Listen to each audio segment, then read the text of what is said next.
پاک صلی اللہ علیہ وسلم جب مدینہ طیبہ تشریف لائے، آپ نے ان یہودی قبیلوں کے ساتھ معاہدہ فرمایا۔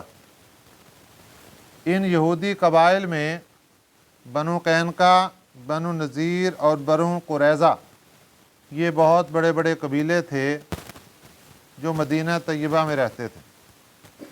آپ صلی اللہ علیہ وسلم نے ان کے ساتھ جو معاہدہ فرمایا وہ یہ تھا کہ مسلمانوں کے خلاف نہ وہ خود جنگ کریں گے، نہ وہ کسی جنگ کرنے والی قوم کی امداد کریں گے، بلکہ مسلمانوں کے ساتھ مل کر ان کا مقابلہ کریں گے۔ اسی طرح مسلمان نہ ان لوگوں سے جنگ کریں گے، نہ ان کے خلاف کسی قوم کی مدد کریں گے، بلکہ مخالف قوم کا مقابلہ کریں گے۔ یہ معاہدہ طے پا گیا۔ کچھ عرصہ تک دونوں جانب سے اس معاہدے کی پاسداری چلتی رہی، لیکن کافر جو ہوتا ہے اس کے اندر کفر کا معاملہ غالب ہوتا ہے، اور کفر کے اندر شرارت کا مادہ بہت زیادہ ہے۔ کچھ وقت گزرنے کی دیر تھی کہ یہی یہودی قبائل جن کے ساتھ ابھی معاہدہ ہو چکا تھا، انہوں نے مکہ مکرمہ میں مشرکین مکہ کے ساتھ خط و کتابت شروع کر دی اور ان کو اپنے قلعے میں بلا لیا، مدینہ طیبہ، اور یہاں پر آپس کے اندر مشاورت ہونے لگی مکے کے مشرک اور مدینہ طیبہ کے یہودی کہ اب ہمیں کیا کرنا چاہیے، ان مسلمانوں کے خلاف کس طریقے سے ہمیں جنگ کرنی چاہیے۔ تو ظاہر ہے جب انہوں نے معاہدے کی خلاف ورزی کر دی، معاہدہ ختم ہو گیا۔ اب معاملہ آ گیا کہ بھئی جب انہوں نے معاہدہ ختم کر دیا تو اب مسلمانوں کا ان یہودیوں کے ساتھ تعلق کیسا رہے گا؟ کیا ان کے ساتھ تعلقات جس طریقے سے پہلے چل رہے تھے ویسے ہی رہیں گے یا ختم کر دیے جائیں گے؟ ایک صحابی ہیں حضرت عبادہ بن صامت رضی اللہ تعالیٰ عنہ، انہوں نے کھلے طور پر اعلان فرما دیا کہ حضور میرے ان یہودیوں کے ساتھ بڑے گہرے تعلقات ہیں، لیکن میں آج ان کی سازشوں کے بے نقاب ہونے کے بعد اعلان کرتا ہوں کہ میں کسی کے ساتھ کوئی تعلق قائم رکھوں۔ وہیں پر جہاں پکے مسلمان تھے، آپ صلی اللہ علیہ وسلم کی مجلس میں آنے والے کچھ منافقین بھی تھے، جن کا سردار عبداللہ ابن ابی، وہ اٹھ کے کہنے لگا کہ دیکھیے جناب، مسئلہ یہ ہے ہم یہودیوں کو چھوڑ نہیں سکتے، وہ مالدار لوگ ہیں اور مشکل وقت کے لیے ہمارا سہارا ہیں۔ کل کو کوئی یہاں پر حالات آ جاتے ہیں، کوئی قحط وغیرہ پڑ جاتا ہے، اگر ان سے بالکل تعلقات ختم کر لیے تو ہم کھائیں گے کہاں سے؟ یہ بہانہ بنا دیا۔ اصل حقیقت بات یہ تھی کہ وہ اندر سے منافق تھا، اندر کفر تھا اور کفر کی کفر کے ساتھ دوستی تھی، اور اصل معاملہ یہ تھا کہ وہ یہ دیکھ رہے تھے کہ مشرکین مکہ بھی مل گئے ہیں، مدینے کے یہودی بھی مل گئے ہیں، اب یہ تھوڑے سے مسلمان یہ کیا کریں گے ان کے مقابلے میں؟ تو ظاہر ہے یہ کافر غالب آ جائیں گے، اگر ہم مسلمانوں کے ساتھ رہے تو ہم بھی مر جائیں گے ان کے ساتھ، لہذا ہم اپنی دوستی کو برقرار رکھتے ہیں۔ اللہ تعالیٰ نے قرآن پاک کی یہ آیت مبارکہ نازل فرمائی، یا ایہا الذین آمنوا، اے ایمان والو، لا تتخذوا الیہود والنصارى، نہ تم بناؤ یہودیوں کو اور نصرانیوں کو اولیاء دوست۔ یہ آیت ترک موالات کے لیے ہے، دوستیاں ختم کرنے کے لیے، کہ آج تک تمہارا جو محبت کا تعلق تھا، جو پیار کا گہرا تعلق تھا، جو لین دین کے سلسلے تھے، وہ سب کچھ ختم۔ بعضهم اولیاء بعض، یہ سب لوگ ایک دوسرے کے دوست ہیں، یہودی یہودی کا دوست ہوگا، نصرانی نصرانی کا ہوگا، مشرک مشرک کا ہوگا، لہذا تمہارے اندر یہ اعلان کر دیا گیا کہ تم میں سے کسی نے بھی ان کے ساتھ دوستی نہیں کرنی۔ وَمَن يَتَوَلَّهُم مِّنكُم، قرآن پاک کے اس اعلان کے بعد کہ دوستی منع ہے، یہودیوں کے ساتھ دوستی کرنے کی اجازت نہیں، نصرانیوں کے ساتھ، عیسائیوں کے ساتھ دوستی کرنے کی اجازت نہیں، اگر اس کے باوجود بھی اگر کوئی دوستی کرتا ہے، وَمَن يَتَوَلَّهُم، جو بھی دوستی کرے گا ان کے ساتھ، منکم، تم میں سے، فَإِنَّهُ مِنْهُمْ، وہ انہی میں سے شمار کیا جائے گا۔ عبداللہ بن ابی جو کہ وہاں مجلس میں کھڑے ہو کر کہہ رہا تھا کہ جناب ہم تو ان کو چھوڑ نہیں سکتے، تو قرآن پاک نے فرما دیا کہ ٹھیک ہے، پھر نہیں چھوڑ سکتے تو پھر آپ انہی میں سے شمار ہوں گے۔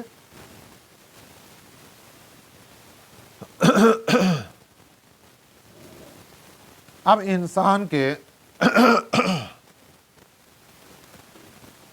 انسان کے اوپر جب گناہوں کا غلبہ آ جاتا ہے تو اس کی عقل ختم ہو جاتی ہے، کہ صلاحیت عقل کی ختم ہو جاتی ہے کہ اچھا کام کون سا ہے اور برا کون سا ہے۔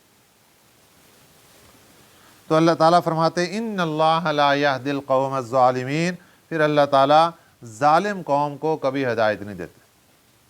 جو قوم اپنے اوپر ظلم کر کر کے یا دوسروں کے اوپر ظلم کر کے ظالم بن جائے تو ایک وقت ایسا آتا ہے کہ پھر گمراہی ان کا مقدر بن جاتی ہے، واپسی کے راستے ان کے لیے ختم کر دیے جاتے ہیں۔ فَتَرَ الَّذِينَ فِي قُلُوبِهِمْ، اب مسلمانوں کو اللہ تعالیٰ فرما رہے ہیں فَتَرَ، پھر آپ دیکھیں گے، الَّذِينَ، ان لوگوں کو، فِي قُلُوبِهِمْ مَرَضٌ، جن کے دلوں میں بیماری ہے، منافق لوگ جن کے دل بیمار ہیں، ان کو آپ دیکھیں گے کہ یسارعون فیہم، یہ دوڑتے ہوں گے، دوڑ کر ملتے ہوں گے، فیہم، ان کے ساتھ، ان یہودیوں کے ساتھ دوڑ دوڑ کے مل رہے ہوں گے، یقولون، اور کہتے ہوں گے، نخشا، ہم تو ڈرتے ہیں، ان تصیبنا دائرہ، کہ نہ ہمیں پہنچ جائے زمانے کی گردش۔ یہ ظاہری بہانہ تھا کہ ہمیں زمانے کی گردش نہ پہنچ جائے، حالات کوئی ایسے نہ آ جائیں، کوئی قحط کا موقع نہ آ جائے، پھر ہم کھائیں گے کہاں سے؟ فَعَسَى اللَّهُ، قریب ہے کہ اللہ تعالیٰ، أَن يَأْتِيَ بِالْفَتْحِ،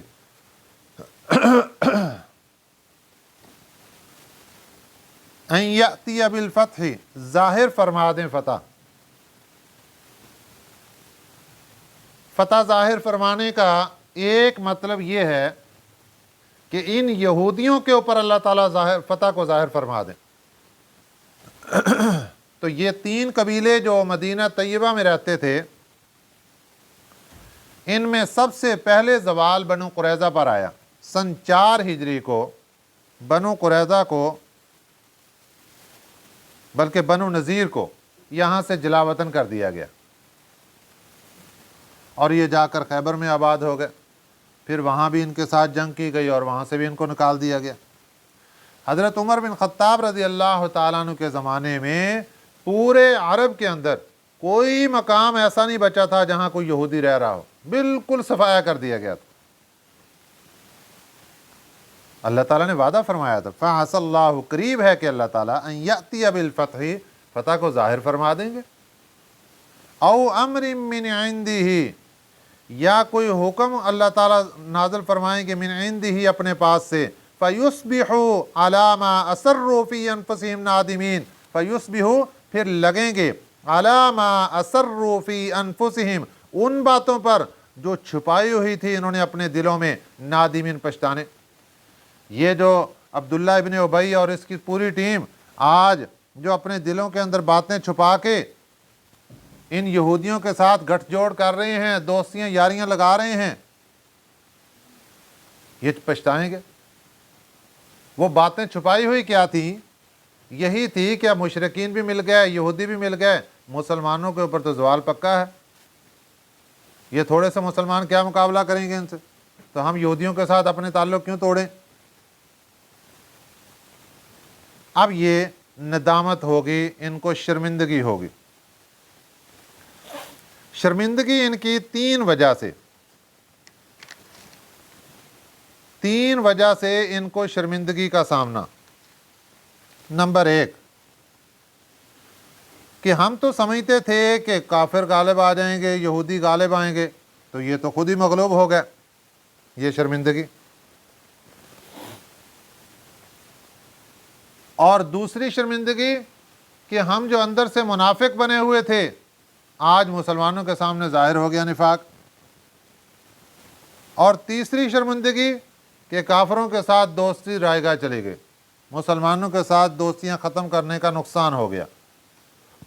یہ تین قسم کی شرمندگی ان کے سامنے آئی، جس کا ذکر یہاں پہ اللہ نے فرمایا فَيُصْبِحُوا عَلَى مَا أَسَرُّوا فِي أَنفُسِهِمْ نَادِمِينَ، پھر یہ اپنے دلوں کی باتوں پر شرمندگی محسوس کریں گے، پچھتائیں گے۔ پھر وَيَقُولُ الَّذِينَ، اور کہیں گے وہ لوگ جو ایمان والے ہیں، الذین آمنوا، ایمان والے لوگ۔ یہ کب کی بات؟ کہ جب اللہ مسلمانوں کو فتح عطا فرما دیں گے اور ان منافقین کے پول سارے کھل جائیں گے، تو پھر اللہ تعالیٰ فرماتے ہیں کہ ایک وقت آئے گا کہ یہ مسلمان ان کو دیکھ کر کیا فرمائیں گے؟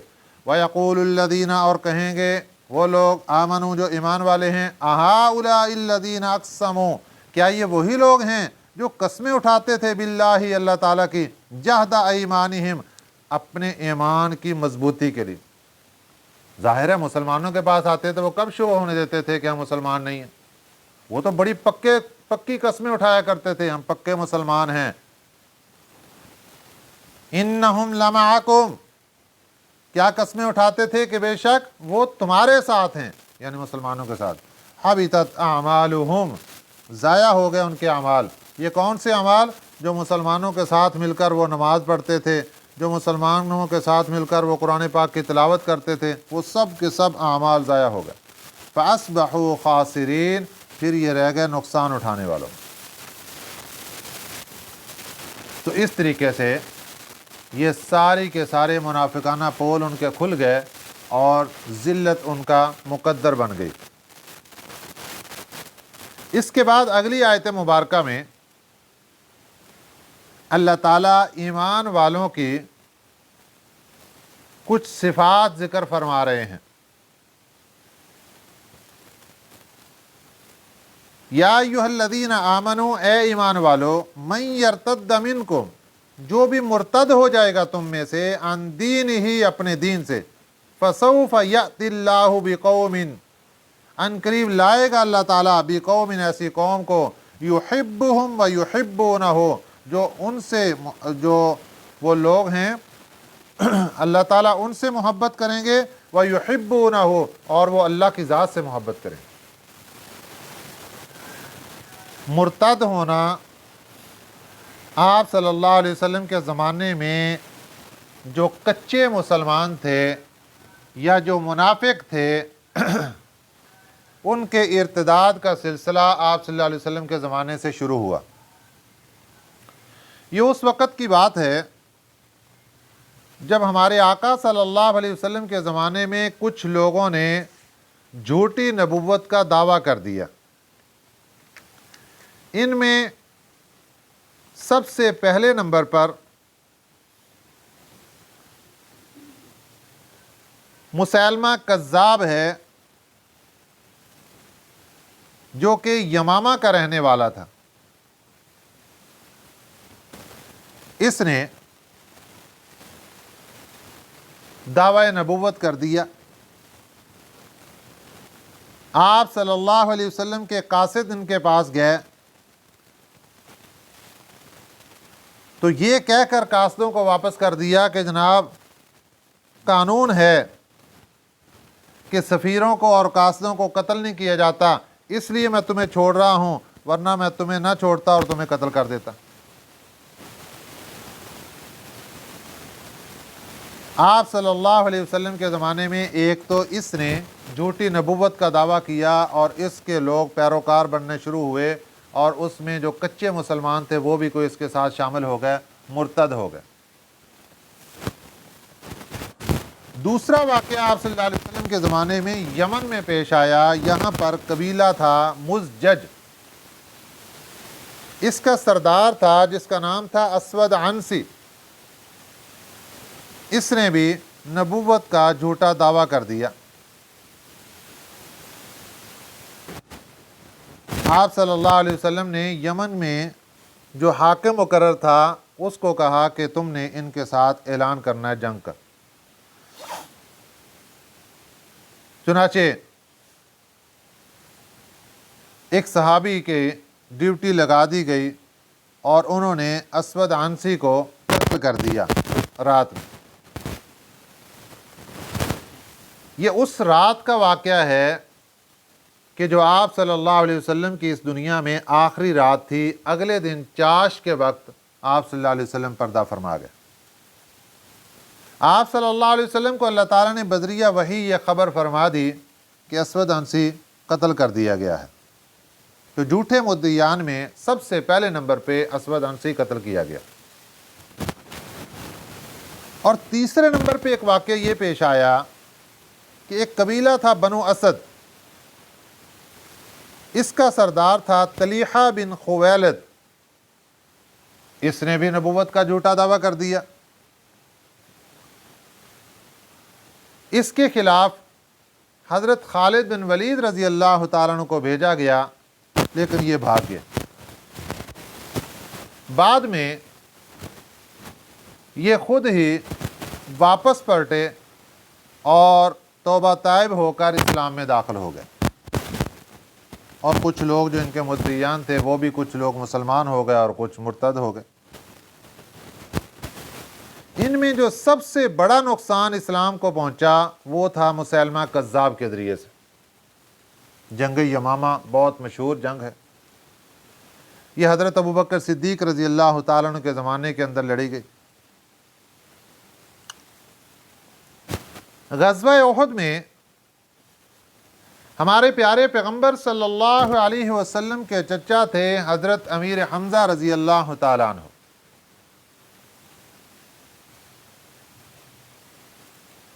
ان کو مکہ مکرمہ کی ایک خاتون نے قتل کروایا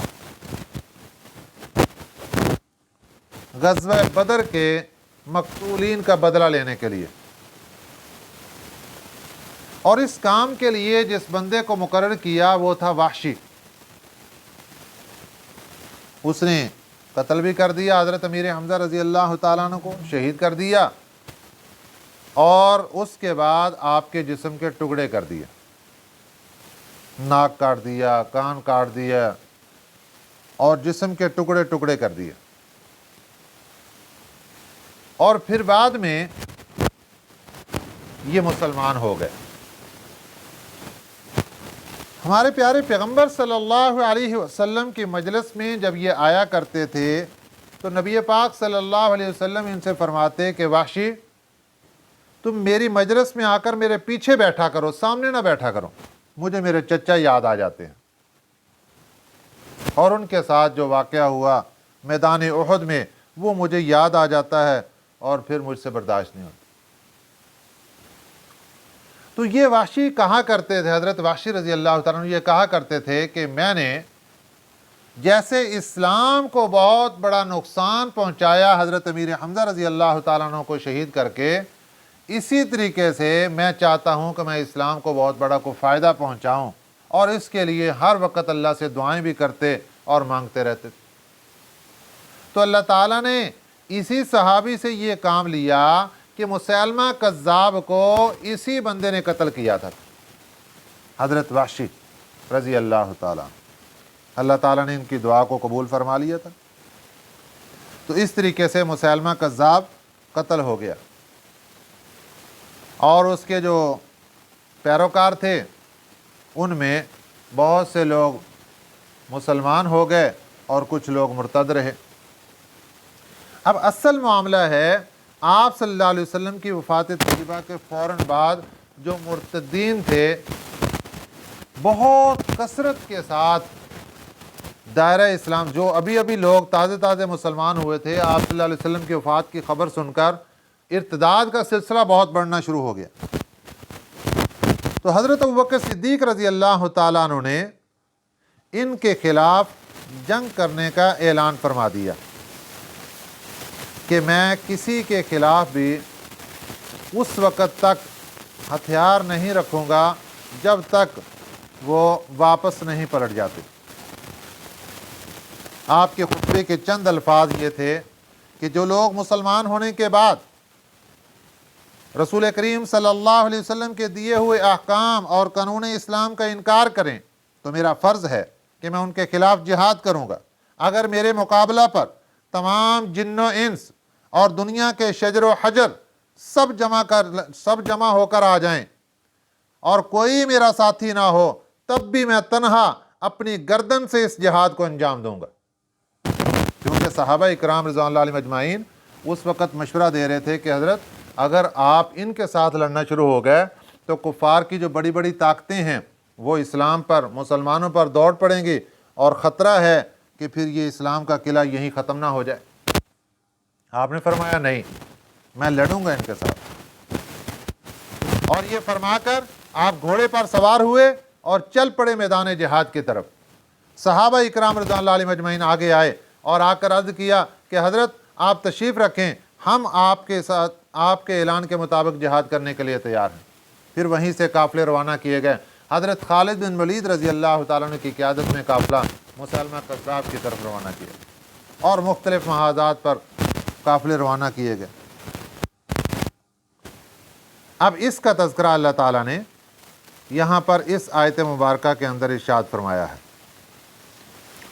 جس کے اندر فرمایا یا ایھا الذین آمنوا من یرتد منکم، اے ایمان والو جو مرتد ہو جائیں گے تم میں سے، عن دین ہی اپنے دین سے، فسوف یأتی اللہ بقوم، ان قریب لے کر آئیں گے اللہ تعالیٰ، بقوم ایسی قوم کو، یحبہم اللہ ان سے محبت کرتے ہوں گے، ویحبونہ اور وہ اللہ سے محبت کرتے ہوں گے، اذلۃ علی المؤمنین یہ نرم دل ہوں گے مومنوں کے لیے، اعزۃ علی الکافرین اور یہ سخت ہوں گے کافروں کے لیے، یجاہدون فی سبیل اللہ اور یہ جہاد کرتے ہوں گے اللہ کے راستے میں، ولا یخافون لومۃ لائم اور یہ نہیں خوف کریں گے کسی ملامت کرنے والے کی ملامت کا، ذالک فضل اللہ یؤتیہ من یشاء یہ اللہ کا فضل ہوگا، یہ عطا کرے گا جس کو چاہے گا۔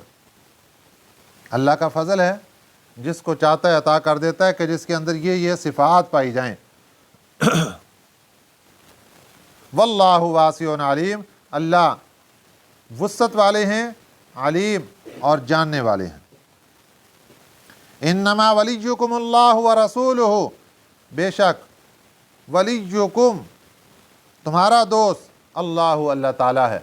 ایمان والوں کو اللہ تعالیٰ فرما رہے ہیں کہ تمہارا اصل حقیقی دوست اللہ تعالیٰ کی ذات، ورسولہ اور اس کے رسول صلی اللہ علیہ وسلم ہیں، والذین آمنوا اور وہ ایمان والے ہیں، الذین یقیمون الصلاۃ جو نماز پڑھتے ہیں، ویؤتون الزکاۃ اور زکوٰۃ ادا کرتے ہیں، وہم راکعون اور وہ رکوع بھی کرتے ہیں۔ اب نماز کے اندر رکوع کا ذکر آ گیا تھا، پھر رکوع کو الگ کیوں ذکر کیا؟ اس کی مختلف وجوہات مفسرین اکرام نے بیان فرمائی ہیں۔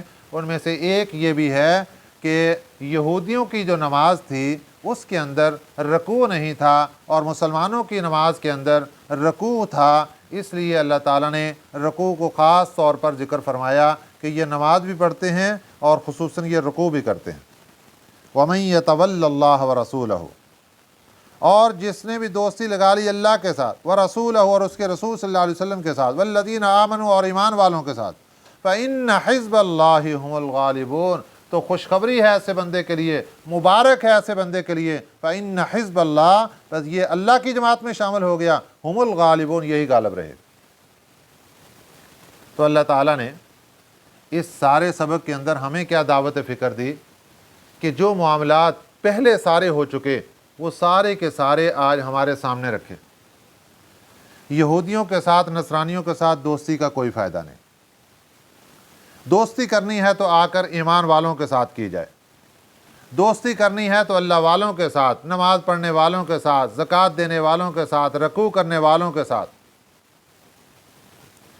اصل تو یہ معاملہ ہے گہری دوستی کا، لیکن اگر انسان اپنی محبت کا معاملہ، اپنی محبت کا پلڑا ان لوگوں کے ساتھ رکھے گا، اپنا اٹھنا بیٹھنا ان لوگوں کے ساتھ رکھے گا جو کہ نماز پڑھنے والے، زکوٰۃ دینے والے، رکوع کرنے والے، اللہ کو یاد کرنے والے، تو پھر اللہ تعالیٰ ان کی ہم نشینی کی برکت سے اس کو بھی اولیاء اللہ کے اندر شامل فرما لیں۔